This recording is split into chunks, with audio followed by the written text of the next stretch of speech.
Pilots, especially on longer flights, need breaks just like passengers do. But flight duties, regulations, and security all weigh on a pilot taking an in-flight break. So what kind of situations allow for a flight deck crew member to leave the cockpit mid-flight?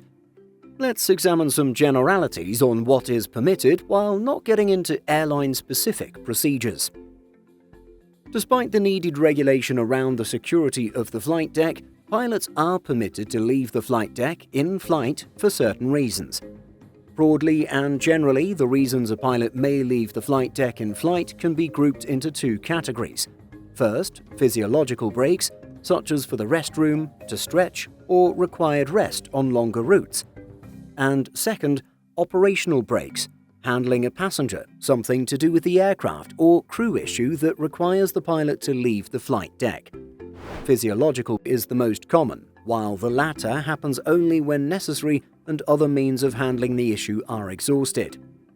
At all times, at least one required crew member must remain in the flight deck, seatbelt fastened, while the other crew member takes a temporary exit. While these reasons for exiting the flight deck are consistent with common sense, the reasons also have regulatory support. CFR, or Code of Federal Regulations 91.105, states the following about flight crew members. During takeoff and landing and while en route, each required flight crew member shall 1. Be at the crew member station unless the absence is necessary to perform duties in connection with the operation of the aircraft or in connection with physiological needs, and 2. Keep the safety belt fastened while at the crew member station. By far the most common reason a pilot would leave the flight deck in flight is for physiological reasons. Despite best efforts made by crew members on the ground before the flight deck door closes, sometimes a restroom break is needed. And on longer flights, a break to stand and stretch your legs might be necessary too.